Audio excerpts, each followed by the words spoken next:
सलमान खान, शाहरुख खान ने एक शब्द भी सेना पर क्यों नहीं कहा?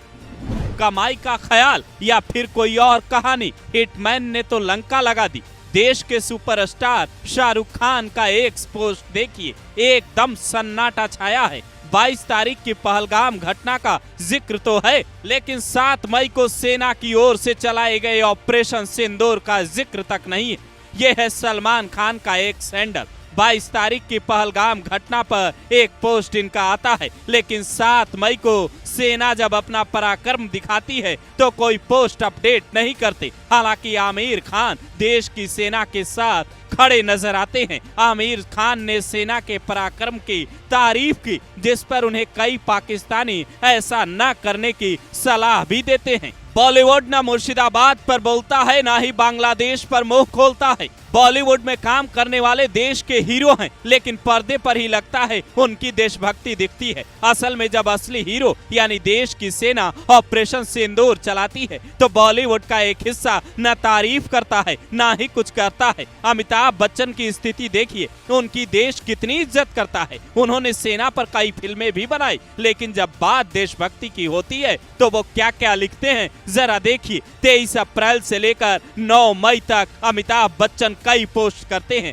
एक संख्या लिखते हैं, आगे डैश लगाकर छोड़ देते हैं। ऐसा वो रोज रोज करते हैं। इस बात पर उन्हें ट्रोल भी किया जाता है कि देश में इतना सब कुछ चल रहा है, लेकिन आपकी क्या जुबान नहीं खुल रही? अमिताभ और जया बच्चन तो न पहलगाम की घटना पर कुछ बोलते हैं, ना ही एयर स्ट्राइक पर कुछ लिखते हैं। पाकिस्तान के कई एक्टर बॉलीवुड के जरिए करोड़ों कमाते रहे, जबकि कई बॉलीवुड के एक्टर भी हैं जिनकी तूती पाकिस्तान की जनता के बीच बोलती है, जिसमें सलमान खान, शाहरुख खान और अमिताभ बच्चन का भी नाम है। कुछ समय पहले ही बॉलीवुड की देशभक्ति की पोल खोलते हुए अमिताभ भट्टाचार्य ने दावा किया था कि बॉलीवुड के एक्टर देशभक्ति दिखाने से बचते हैं। सलमान खान के सुल्तान ने पाकिस्तान में अकेले 33 करोड़ कमाया था। शाहरुख खान की फिल्मों को भी भारी फायदा मुस्लिम कंट्री में मिलता है। शाहरुख खान की लोकप्रियता सबसे ज्यादा है, मुस्लिम मुल्कों में भी उनकी तूती बोलती है, लेकिन भारत की सेना पर खामोशी समझ के परे है।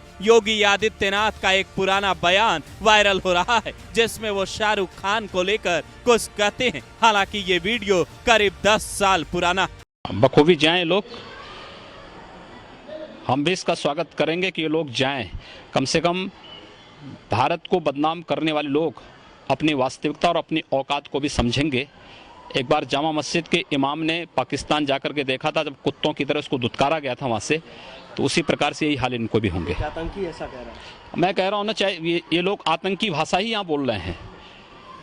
मुझे लगता है शाहरुख खान की भाषा में और हाफिज सईद की भाषा में कोई अंतर नहीं है। अभी कुछ महीने बाद ही बॉलीवुड में ऑपरेशन सिंदूर पर फिल्म भी बनने जा रही है। उससे सैकड़ों करोड़ की कमाई होगी। बॉलीवुड में देशभक्ति करने का काम नरेंद्र मोदी की सरकार में थोड़ा बढ़ा, लेकिन कहानी लगता है आज भी वैसी ही है। सलमान खान पीएम मोदी के साथ पतंग उड़ाते भी देखे गए। शाहरुख खान कई फिल्मों में सैनिक का रोल निभा चुके हैं, लेकिन एयर स्ट्राइक जिसकी तारीफ दुनिया के कोने कोने से हुई, वहां हमारे अपने ही खामोश क्यों हैं? अमिताभ बच्चन से कौन पूछेगा? ऐसा कैसे हो जाता है? बॉलीवुड 2 भागों में बंट चुका है। जब कश्मीर फाइल्स फिल्म आई तो उसे बीजेपी की फिल्म कहा गया, जब केरल स्टोरी आई तो उसे बीजेपी की सोच का कहा गया। लेकिन भाई, ये तो देश की आर्मी की सच्ची फिल्म है। पाकिस्तान में 100 आतंकी ढेर हो गए, कम से कम यहाँ तो सियासत नहीं होनी चाहिए। सेना न बीजेपी की है न कांग्रेस की है, वो देश की है और देश की रक्षा के लिए ही एयर स्ट्राइक करती है। देश की रक्षा के लिए ही वो शहीद भी हो जाती है।